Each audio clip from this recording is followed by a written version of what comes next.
the show where we dive into exciting hobbies, learn from the pros, and most importantly, have a blast trying them out. I'm Sheila, and today we're kicking things off with the energetic, fast-paced sport, tennis. But before we hit the court, let's talk about hobbies. Why is it that most motivational speeches talk about hobbies? Even Iron Man once said, everybody needs a hobby. Why is that? It's because hobbies are fun and the best way to improve our skills. Take soccer, for example. It's a group sport that teaches you teamwork. Chess sharpens your strategic thinking. And poker, it helps you with your emotions when under pressure. Hobbies aren't just about fun. They shape who we are. And the best part is you don't have to do them alone. At Hobbies.fun, a hobby-specific social media, you connect with people who share your same passion. Because whether you're a beginner or a pro, practicing with someone makes hobbies that much more fun. Speaking of talent, who is your all-time favorite tennis player? Drop the answer in the comments below. And don't forget to hit that subscribe button so you can stay up to date on hobby adventures.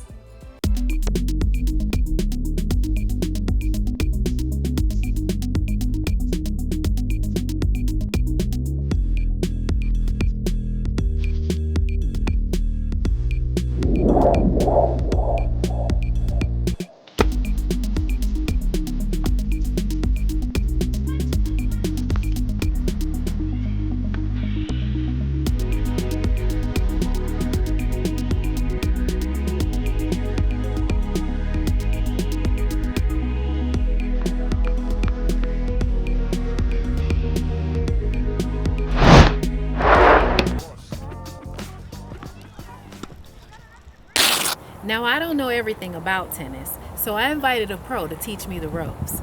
Today, we're going to meet with Raquel, a tennis coach and expert.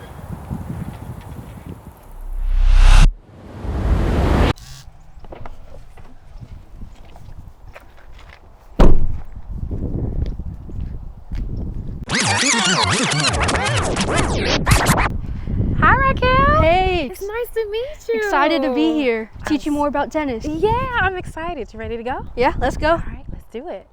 So how long did it take you to get here?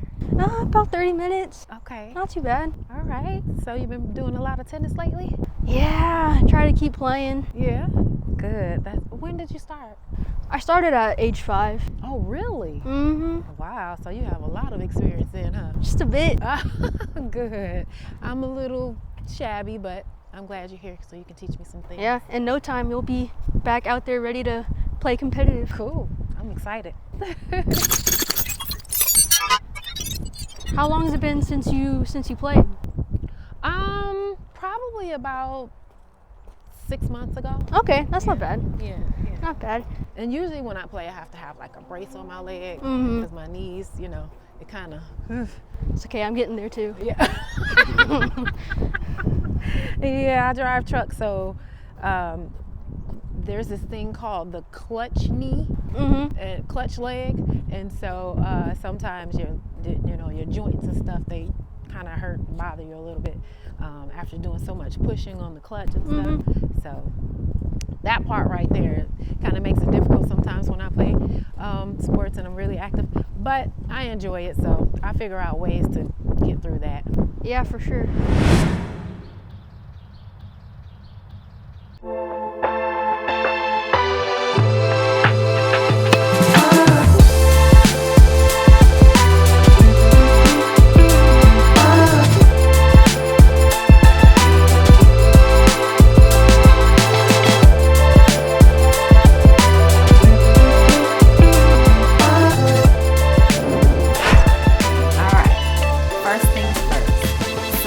Why tennis and what makes it such a great sport? So in tennis, you need to be able to be light on your feet, have quick reflexes, as well as have the physical endurance to last on the court for at least 90 minutes. In the past, I've been told many times that tennis is like a chess match. You need to go in, have a game plan in mind, as well as adapt when things start to not go your way. You know what? Those are great skills to have. And it's one of the main reasons why I love tennis is because it's a sport that it teaches you to be hopeful. So like I realize when I play and I have to make a split second decision to get the ball. If I believe that I could get to the ball, I'll get there. But the moment that I tell myself that I cannot get to the ball, I won't. So that's awesome. Now let's dive into a little bit of history about tennis. So when did it begin and when did tennis become what it is today? So tennis dates back to as far as the 11th and 12th centuries, but the modern game that is played now was invented in 1873 in England as lawn tennis. So now that you know some of the history, let's get you geared up to hit the court. Great idea. Now where do we play? Good thing we have hobby.fun. The app has a map that gives you locations for your hobby. They even have a tennis court near you. Let's book a spot and get started.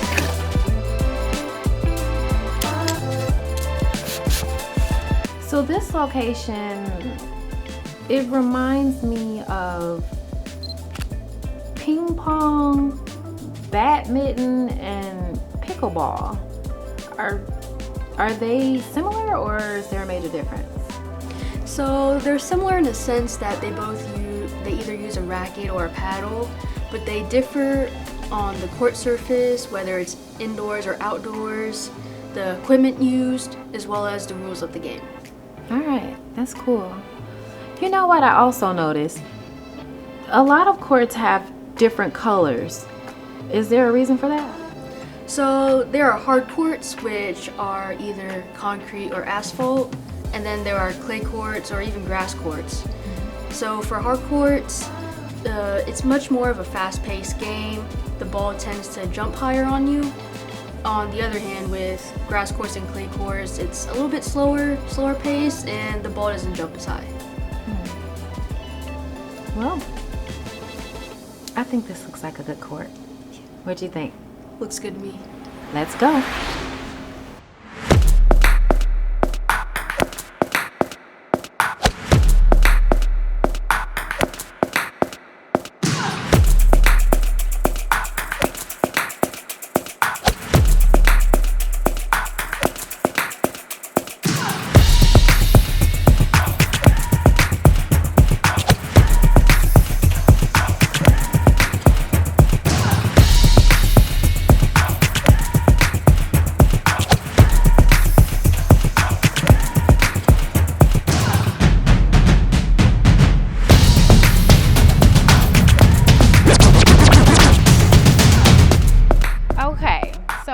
Before we get into the rules, is tennis a male-dominated sport or is it great for everybody? And should people start playing tennis at a young age and stop at a certain age? Like, what do you think about that?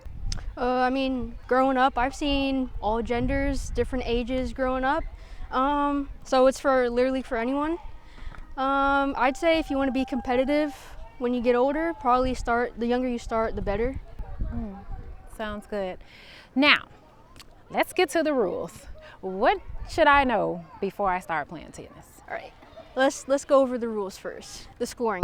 So it can get a bit confusing, so bear with me. Okay. So a match consists of points, games, and sets. You have to win 2 out of 3 sets to win the match. You win a point after each individual rally. And to win 1 game, you need to win 4 points. And then, as earlier said, you need to win 6 games to win 1 set. Whew, that's a lot to remember. Thank goodness other people take score for us. Yep. All right, you want to get started? Yeah, let's go. All right.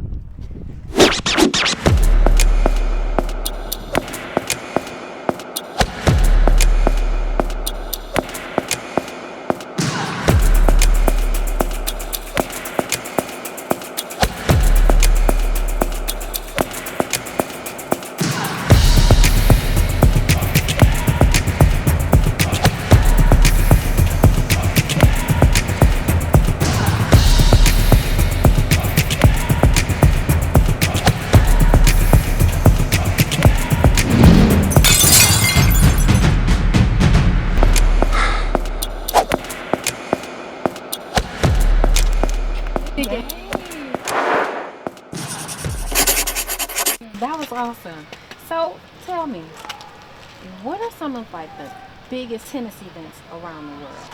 So first is in Melbourne, Australia, we have the Australian Open. And then a few months after that in Paris is the French Open. And then heading to London is Wimbledon. And then to wrap it up in the States, in New York, is the US Open. Ooh, have you ever been to the US Open before? No, can't say I have, but I want to. I do too. We'll have to go. You do. So, last thing, who is your all-time favorite tennis player besides yourself? That's a good question. I'd have to say from Spain, Rafael Nadal. Nice. Good way. What about you? Who is your all-time favorite tennis player? Comment below and don't forget to hit that subscribe button to stay up to date with Discover Fun.